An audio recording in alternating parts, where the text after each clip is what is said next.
சிறப்புரை நல்குவதற்காக மாண்பமை நீதியரசர் ஐயா திரு பி புகழேந்தி அவர்களை வருக வருக என மேடைக்கு அழைக்கின்றோம்.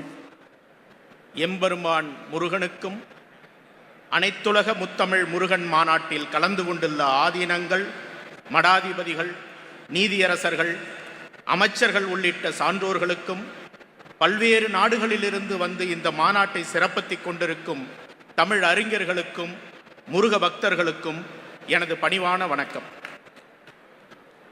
உலகளாவிய முருக பக்தர்களை ஒன்றிணைக்க ஒரு மாநாடு, முதல் மாநாடு, சிறப்பான நோக்கம். இத்தகையதொரு சிந்தனை யாருடைய மனத்திலிருந்து தோன்றியிருந்தாலும் அவருக்கு என்னுடைய நன்றியை தெரிவித்துக் கொள்கிறேன். அந்த சிந்தனையை சிறப்பாக செயல்படுத்தி வரும் தமிழக அரசிற்கும் இந்து சமய அறநிலையத்துறை அமைச்சருக்கும் அதன் அலுவலர்களுக்கும் எனது மனப்பூர்வமான நன்றியையும் பாராட்டுகளையும் தெரிவித்துக் கொள்கிறேன். இந்த மாநாட்டில் எனக்கு பங்கு கொள்ள கிடைத்த இந்த வாய்ப்பை நான் முருகனின் அருளாகவே கருதுகிறேன். முருகன் புகழ்பாடும் இந்த மாநாட்டிற்கு முத்தமிழ் முருகன் என்ற அடைமொழி மிக மிக பொருத்தமாக இருக்கிறது. தமிழையும் முருகனையும் பிரிக்க முடியுமா? தமிழே முருகனால் உருவாக்கப்பட்டது அல்லவா? தமிழ் வளர்த்த அகத்தியருக்கு தமிழை முதலில் அருளியதே முருகன் அல்லவா? தமிழோடும் தமிழர்களோடும் தமிழ் பண்பாட்டோடும் பழக்க வழக்கங்களோடும் முருக வழிபாடு இரண்டல கலந்திருப்பதை சங்க இலக்கியங்களிலிருந்து நாம் தெரிந்து கொள்ள முடிகிறது. தமிழுக்கும் முருகனுக்கும் உள்ள ஒற்றுமைகளாக நான் ஒரு புத்தகத்தில் படித்தது, முருகனின் கரங்கள் 12 தான் நமது தமிழின் உயிரெழுத்துக்கள் என்றும், அந்த 12ஓடு இணைந்த முருகனின் அறுமுகங்கள் தான் நமது மெய்யெழுத்துக்கள் என்றும் அவர் உருவகப்படுத்தியுள்ளார்.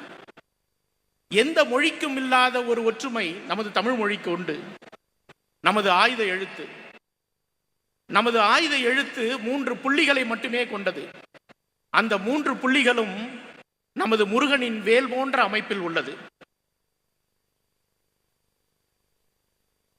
என்றும் மாறாத இளமையும் அழகும் முருகனின் இயல்பு. என்றும் மாறாத இனிமையும் இளமையும் தமிழின் இயல்பு. எந்த வகையில் பார்த்தாலும் முருகனையும் தமிழையும் பிரித்து பார்க்க முடியாது. முருகனின் மாநாட்டை முத்தமிழ் முருகன் மாநாடாக நடத்துவது மிக பொருத்தமாக இருக்கிறது. முருகனுக்கான இந்த முதல் மாநாட்டை பழனியில் ஏன் நடத்த வேண்டும்? இந்த தமிழ்நாடே முருகன் வீடல்லவா? குன்றிருக்கும் இடமெல்லாம் குமரன் இருக்கும் இடமல்லவா? படை வீட்டில் தான் நடத்த வேண்டும் என்றால் முதல் படை வீடு மதுரையில் அல்லவா இருக்கிறது? 2 படை வீடுகள் கொண்ட மதுரையில் நடத்தாமல் இங்கு பழனியில் நடத்துவதற்கு என்ன காரணமாக இருக்க முடியும் என்று யோசித்தேன். முருகன் தலங்களிலேயே அதிகமான பக்தர்களை கவர்ந்தெழுக்கும் சக்தி இந்த தலத்திற்கு உள்ளது. எங்குமே பார்க்க முடியாத வடிவத்தில், நவபாஷான வடிவில் முருகன் இங்கே காட்சியளிக்கிறார். பாஷாணம் என்றால் விஷம். விஷம் வாய்ந்த 9 பொருள்களை கொண்டு இந்த பழனி முருகனை 2000 ஆண்டுகளுக்கு முன் போகர் என்ற சித்தர் உருவாக்கியதாக இலக்கியங்கள் கூறுகிறது. போகர் ஒரு சித்தர். முருகனுக்கும் சித்தன் என்று ஒரு பெயர் உண்டு. சித்தர் என்ற வார்த்தை சித்தியில் இருந்து வந்தது. ஆன்மீகத்திலும் அறிவியலிலும் உச்சம் தொட்ட நிலைதான் சித்தி. நம் சித்தர்களே உலகின் முதல் விஞ்ஞானிகள். தமிழ் மருத்துவ இயலே சித்த மருத்துவம். சித்த மருத்துவத்தின் சிறப்பை உலகுக்கு உணர்த்தும் விதமாகத்தான் இந்த நவபாஷாணத்தில் சிலை அமைக்க போகருக்கு முருகன் உத்தரவிட்டிருக்க வேண்டும். தன்னை நாடி வந்தவர்களுக்கு பழனி முருகனுக்கு சாற்றப்பட்ட சந்தனத்தையே மருந்தாக போகர் கொடுத்திருக்கிறார். அப்படி சாற்றப்பட்ட சந்தனம் அன்றிலிருந்து இன்று வரை பல்வேறு மக்கள் தங்கள் நோய் நொடியிலிருந்து விடுபட அருமருந்தாக வருவதை நாம் கண்கூடாக கண்டு வருகிறோம். கடந்த 2000 ஆண்டுகளாக பழனி முருகன் திருமேனியில் பட்ட சந்தனமும் நீரும் பாலும் காற்றும் மருந்தாக மாற்றமடைந்து மக்களின் பிணிபோக்கிக் கொண்டிருப்பதே நம் தமிழ் மருத்துவத்தின் சிறப்பிற்கு உதாரணம். நம் தமிழ் மருத்துவத்தின் சிறப்பை உலகம் உணர வேண்டும் என்றுதான் முருகன் போகர் மனத்தில் தோன்றி இந்த பழனி மலையிலே தன்னை நவபாஷாணத்தில் வடிவமைக்க சொல்லி இருக்கிறார். 9 வகையான விஷங்களை ஒன்றிணைத்தால் அது எப்படி நோய்களை குணமாக்க முடியும்? அது எப்படி ஒரு சிலையாக முடியும்? அப்படிப்பட்ட சிலையும் இத்தனை ஆண்டுகள் எப்படி நிலைத்து நிற்க முடியும்? இந்த கேள்விகளுக்கெல்லாம் இன்றைய விஞ்ஞானத்திலும் பதில் இல்லை.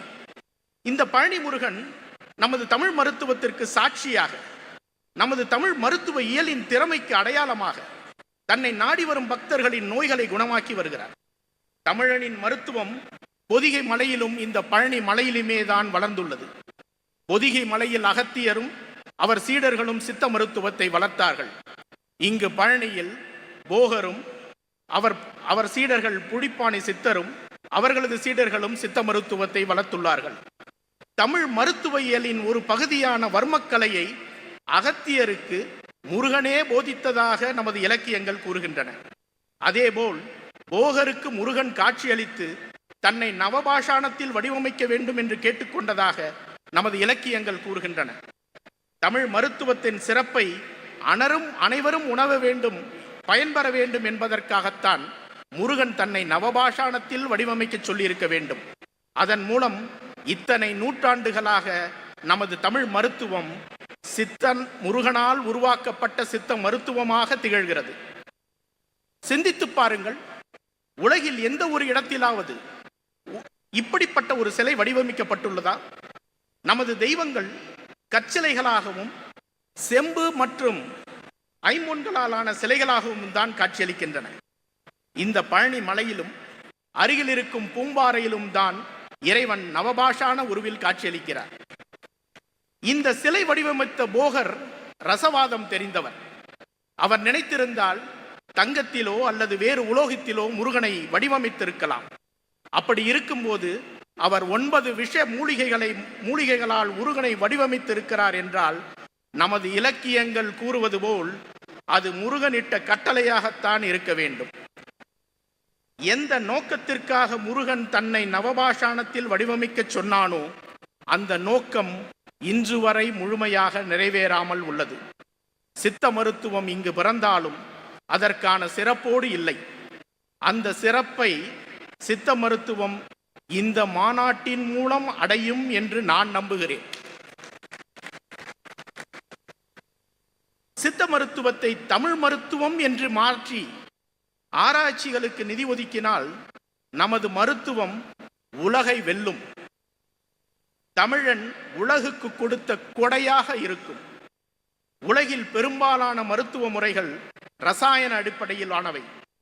ஆனால் நம் சித்த மருத்துவம் இயற்கையை அடிப்படையாக கொண்டது. உணவையே மருந்தாக்கி வெற்றி கண்ட இனம் தமிழினம். முத்தமிழ் முருகன் மாநாட்டில் பல்வேறு தலைப்புகளில் ஆய்வு கட்டுரைகள் தாக்கல் செய்யப்படுகின்றன. நமது தமிழ் மருத்துவத்திற்கு கட்டுரைகள் தாக்கல் செய்யப்படுகிறதா என்று எனக்கு தெரியவில்லை. நான் இன்றளவிலும் சித்தர்களின் அன்றைய குறிப்புகளை மட்டுமே வைத்து காலம் தள்ளி கொண்டிருக்கிறோம். முருகனால் வடிவமைக்கப்பட்ட நமது தமிழ் மருத்துவம் போதுமான ஆராய்ச்சிகள் இல்லாமல் இருக்கிறது. தமிழ் மருத்துவ முறைகள் ஓலைச்சுவடிகளிலும் நூல்களிலும் மறைந்து கிடக்கின்றது. ஒரு சில சித்த மருத்துவ முறைகள் மரபு வழி மருத்துவர்கள் பாதுகாப்பில் முடங்கி கிடக்கின்றன. ஒரு மூலிகை ஒரு நோயை குணப்படுத்துகிறது என்றால் அது எவ்வாறு அந்த நோயை குணப்படுத்துகிறது, அந்த மூலிகையில் உள்ள எந்தெந்த பொருள் அந்த நோயை குணப்படுத்துகிறது என்பதை அறிவியல் பூர்வமாக நாம் நிரூபிக்க வேண்டும். அப்படி நிரூபித்தால்தான் நமது மருத்துவம் உலகளவில் அங்கீகாரம் பெறும். இந்த மாநாடு அதற்கான ஒரு தொடக்கமாக அமைய வேண்டும். தமிழை வளர்த்த முருகன் தமிழ் மருத்துவத்தையும் வளர்க்கு ஏற்படுத்திய இந்த பழனிமலையில் நடக்கும் இந்த மாநாடு முருகனின் எண்ணத்தை நிறைவேற்றுவதாக அமைய வேண்டும். தமிழ் கடவுள் முருகன் எந்த நோக்கத்திற்காக போகருக்கு காட்சியளித்து தன்னை தண்டாயுதபாணியாக சிலை வடித்து நிறுவச் சொல்லி அருள்பாலித்துக் கொண்டிருக்கின்றாரோ அந்த நோக்கம் நிறைவேற வேண்டும். தமிழ் மருத்துவத்திற்கு இந்த பழனியில் ஒரு ஆராய்ச்சி நிலையம் அமைய வேண்டும். உலகளாவிய மக்களுக்கும் தமிழ் மருத்துவம் சென்றடைய வேண்டும். அது நம் தமிழ் கடவுள் முருகனுக்கு நாம் அளிக்கும் காணிக்கையாக இருக்கும். தமிழரின் புகழ் தரணி எங்கும் சென்றடைய வேண்டும் என்பதுதான் ஒவ்வொரு தமிழனின் கனவு, கடமையும் ஆகும். தமிழ் மருத்துவத்தால் மட்டும்தான் அதை நிறைவேற்ற முடியும். பழனி முருகனே ஆராய்ச்சி நிலையத்திற்கான நிதியை அறநிலையத்துறை மூலம் அளிக்கலாம்.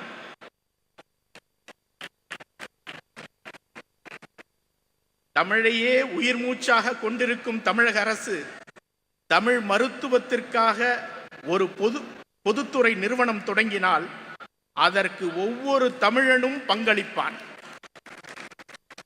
முதல் பங்களிப்பு என்னுடையதாக இருக்கும். முருகன் இன்று எனக்கிட்ட இந்த கட்டளையை நிறைவேற்றிய மனதிருப்தியோடு உங்களிடமிருந்து விடைபெறுகிறேன். நன்றி, வணக்கம்.